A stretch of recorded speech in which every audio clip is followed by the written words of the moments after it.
HUL और Hindustan Unilever, ये दो ऐसे स्टॉक्स हैं दोस्तों जिसमें आप कह सकते हैं रिजल्ट के बाद बड़ी गिरावट आ रही है। एटलीस्ट जब मैं वीडियो रिकॉर्ड कर रहा हूं, अभी लगभग सुबह के 10:30 बज रहे हैं, दोनों ही स्टॉक्स में एक बड़ी गिरावट देखने को मिल रही है। बाजार बंद होते होते क्या हाल होगा ये मैं नहीं बता सकता, लेकिन हाँ, जो रिएक्शन आया है वो निगेटिव आया है। एशियन पेंट्स, एचयूएल, दोनों के ऊपर ही मैं ऑलरेडी वीडियो बना चुका हूं। इस वीडियो में क्वार्टरली रिजल्ट्स के बाद क्या करना चाहिए, मुझे पर्सनली क्या लगता है, मैं पर्सनली क्या कर रहा हूं इस स्टॉक में, और मुझे ऐसा क्यों लगता है कि ये एक बहुत शानदार मौका हो सकता है एक्यूमुलेशन का। देखिए, ये वर्ड याद रखा कीजिए, एक्यूमुलेशन। मैं कभी भी ये नहीं कहता कि जाइए बस खरीद लीजिए उठा करके, क्योंकि देखिए, बाजार में जब नेगेटिविटी आती है या किसी स्टॉक प्राइस में नेगेटिविटी आती है और उसके कोई बहुत बड़े बड़े सपोर्ट अगर टूट जाते दोस्तों, बहुत सारे मूविंग एवरेजेस के वो नीचे ट्रेड कर रहा रहता है, तो सिर्फ एक आप कह सकते हैं पॉजिटिविटी ही नहीं, बहुत सारी अन्य चीजें हो जाती हैं जो स्टॉक को गिरावट की तरफ धकेलने लगती हैं।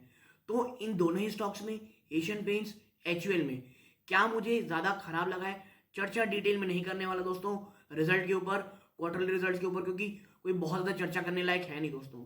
लेकिन हाँ, कुछ पॉइंट्स आपके साथ रखूंगा, कहां पे हिट हुआ है, कहां पे मिस हुआ है, क्या आने वाले समय में बहुत बड़ा ट्रिगर है, इन तमाम चीजों में चर्चा करेंगे दोस्तों।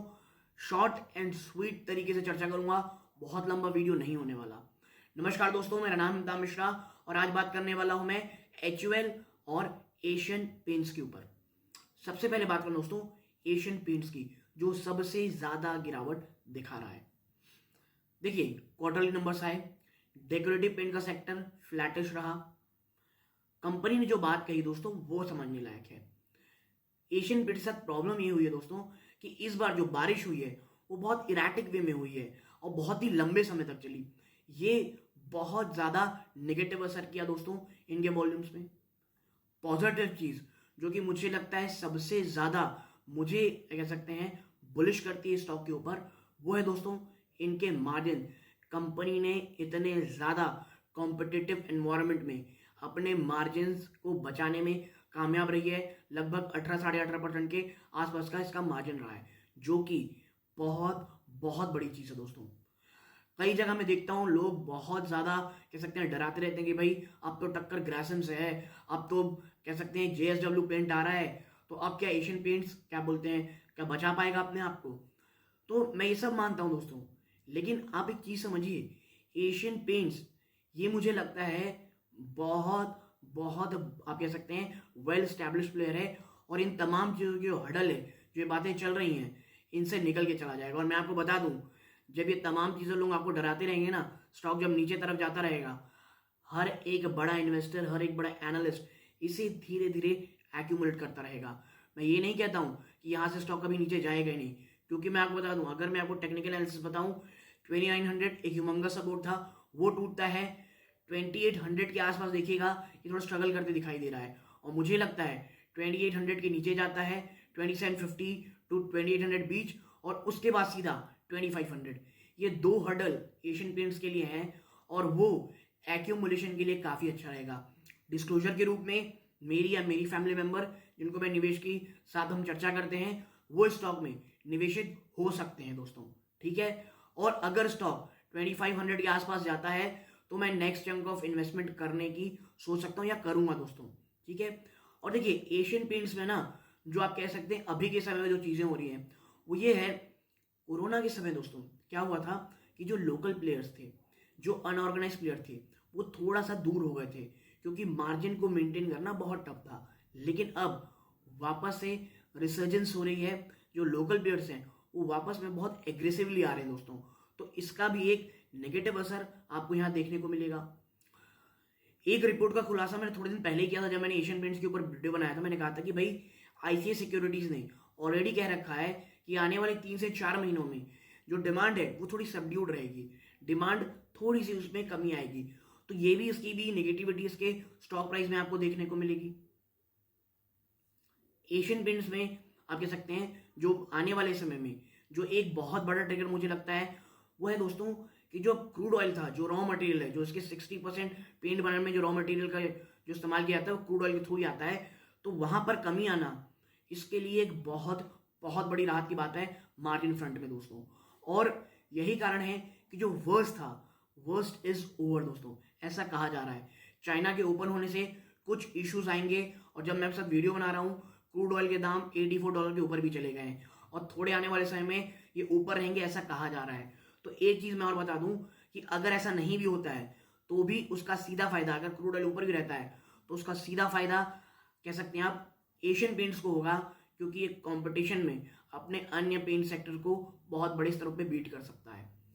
एक चीज और बता दूं, वैल्यूएशन एक्सपेंसिव है, इसमें कहीं कोई दो राय नहीं है। एशियन पेंट्स आज भी एक बहुत बड़ी प्रीमियम वैल्यूएशन दोस्तों इंजॉय करता है, लेकिन ये दोस्तों मार्केट लीडर है। जिस तरह की इसने अपनी पोजीशन बना के रखी है, ये कभी भी आपको चीप तो नहीं मिलने वाला। ये चीज प्लीज अपने दिमाग में रखिए, आपको कभी भी एशियन पेंट बहुत चीपली प्रोवाइड नहीं होगा, थोड़ा सा महंगा ही मिलेगा। इसीलिए कहां तक टूटेगा, और जब भी स्टॉक की वैल्यूएशन बहुत एक्सपेंसिव होती है और कहीं क्वार्टरली रिजल्ट खराब आते हैं तो उसमें इसी तरह की गिरावट होती है, लेकिन इन स्टॉक को खरीदने का भी वही समय होता है जो अभी आप देख रहे हैं दोस्तों। ठीक है, तो एशियन पेंट्स में जो प्रॉब्लम थी वो फेस जा चुका है। नेक्स्ट जो क्वार्टर रिजल्ट आएगा दोस्तों, वहां पर भी मैं आपको बता दूं थोड़ा सा दबाव देखने को मिलेगा, तो थोड़ी सी गिरावट के लिए आपके लिए तैयार रहिए। जब तक स्टॉक 3000 के ऊपर जाके दोस्तों क्लोजिंग नहीं दे देता, तब तक कोई भी बड़ी मजबूती या कोई भी बहुत आप कह सकते हैं तेजी स्टॉक में नहीं होने वाली, और तब तक आप थोड़ा सा कह सकते हैं रेंज बाउंड स्टॉक रहेगा या थोड़ा नेगेटिव ट्रेजेक्ट्री में ही रहेगा। तो ये चीज को प्लीज अपने दिमाग में रखें, और कोई भी बिजनेस में अक्सर कहता हूं सिर्फ ऊपर की तरफ नहीं जाता, और अगर वो जा रहा है तो उसमें पक्का कोई ना कोई प्रॉब्लम है दोस्तों। ये जो समय है थोड़ी सी गिरावट आया है, ये मुझे लगता है ये खरीदारी का मौका हो सकता है। 2500 मुझे ऐसे लेवल लगते हैं जहां पर एशियन पेंट्स उससे ज्यादा नीचे जाना थोड़ा टफ रहेगा दोस्तों। ठीक है, for a longer term I am still very much bullish on it. हाँ, फ्लैटिश से नंबर रहे इस बार, कोई बहुत बढ़ोतरी देखने को नहीं मिली है, मार्जिन कंपनी ने बचा के रखे, ये काफी पॉजिटिव था। अब अगली चर्चा करता हूं दोस्तों एचयूएल की, हिंदुस्तान यूनिलीवर की। और मैं आपको समझाऊं दोस्तों, जो हिंदुस्तान यूनिलीवर है दोस्तों, उसकी जो सबसे बड़ी, क्योंकि देखिए एचयूएल के ऊपर मैंने बहुत सारे वीडियोस, बहुत तमाम चीजें चर्चा कर ली है। यहां पे मैं चर्चा करने वाला हूं कि जो सबसे ज्यादा डराया है लोगों को, और जो बहुत सारे लोगों को बात कर रहे हैं कि भाई रॉयल्टी पेमेंट बढ़ गई है, रॉयल्टी पेमेंट बढ़ गई है। हाँ, आई गेट इट, जो रॉयल्टी जो इनकी जो पेरेंट कंपनी है यूनिलीवर, उसको जो कह लीजिए परसेंटेज है वो बढ़ चुका है, और ये बाजार को बिल्कुल पसंद नहीं आया है, और जो नेगेटिविटी आप देख रहे हैं ये यही हो रहा है। लेकिन मैं आपको एक चीज समझा दूं दोस्तों कि एचयूएल की रॉयल्टी पेमेंट जो बढ़ी है, ये अपने जो अन्य पीयर है ना इनके, चाहे वो कोलगेट हो गई, नेस्ले इंडिया हो गई, प्रॉक्टर गैम्बल हो गई, उनसे कहीं कम है। अगर 2027 तक, मैं एक रिपोर्ट पढ़ रहा था, अगर 2027 तक अगर रॉयल्टी पेमेंट 3.5% भी हो जाती है, तो भी जो इनके पीयर्स हैं दोस्तों, कौन कौन है Pears, Nestle India, Colgate Palmolive, Procter Gamble, उनके लगभग 5% के आसपास है, उनसे बहुत कम है। तो हाँ, बड़ी हैं चीजें, लेकिन ये कोई इतनी निगेटिविटी चीज नहीं होगी कि भाई आपको एकदम डर ही जाना चाहिए कि आगे क्या होगा, क्योंकि डराने के लिए चीजें बहुत सारी हैं, लेकिन लॉन्ग टर्म की जो कहानी है वो अभी भी बहुत हद तक इंटैक्ट है दोस्तों।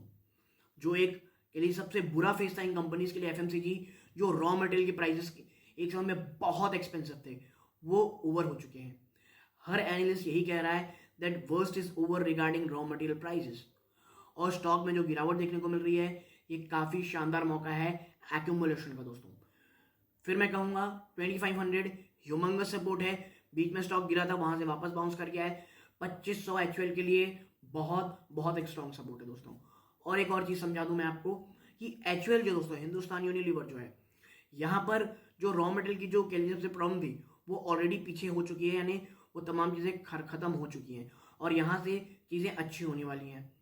जो कंपनी ने टी और सोप में जो प्राइस घटाए थे, उसका भी कोई नेगेटिव असर आपको देखने को नहीं मिलेगा। वॉल्यूम से अच्छी जंप होने वाली है। ऑलरेडी मैं अक्सर एक बात कह चुका हूं, एचयूएल अपने जो नए नए अडेप्टेशन है वो लगातार कर रही है। जो नई नई कंपनीज है इनऑर्गेनिक आप कह सकते हैं ग्रोथ के लिए, जो जो एक्विजिशन कर रही है, लगातार एचयूएल कर रही है। 49,000 करोड़ का कैश है इसके पास दोस्तों, ठीक है, रिजर्व है, कैश रिजर्व। तो आने वाले समय कोई और जरूरत पड़ेगी, ये कंपनी बेझिझक आराम से खरीद सकती है। मैनेजमेंट बहुत ज़्यादा प्रोएक्टिव है। इतनी बड़ी कंपनी होने के बावजूद मैनेजमेंट बहुत ज़्यादा प्रोएक्टिव है दोस्तों, और ये एचयूएल के लिए मुझे सबसे ज़्यादा पॉजिटिव साइन लगता है। जो वर्स्ट था वो ऑलरेडी ओवर हो चुका है, यहाँ से चीज़ें अच्छी होती दिखाई देंगी दोस्तों, और मुझे लगता है आने वाले 1-2 क्वार्टर में वापस से चीज़ें काफ़ी ज़्यादा पॉजिटिव होंगी दोस्तों। ठीक है, तो एचयूएल और एशियन पेंट्स दोनों ही कंपनीज में जो प्रॉब्लम, जो पॉजिटिव मुझे लगी, मैंने आपके साथ शेयर की दोस्तों।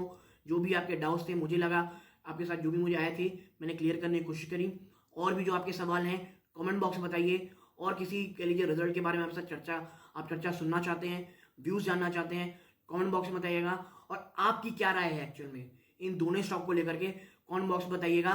व्यूअर्स और मैं दोनों ही बहुत कीनली कह सकते हैं उत्सुक रहेंगे कि आपकी राय को जानने के लिए दोस्तों, क्योंकि इससे जो व्यूअर्स हैं और मुझे भी बहुत कुछ सीखने को मिलेगा दोस्तों। तो कमेंट बॉक्स में ज़रूर बताइएगा। यहाँ तक जुड़े रहे, अपना कीमती समय दिया आप सभी ने, इस बात का बहुत बहुत धन्यवाद दोस्तों। ये इस वीडियो का अंत है। जय हिंद दोस्तों।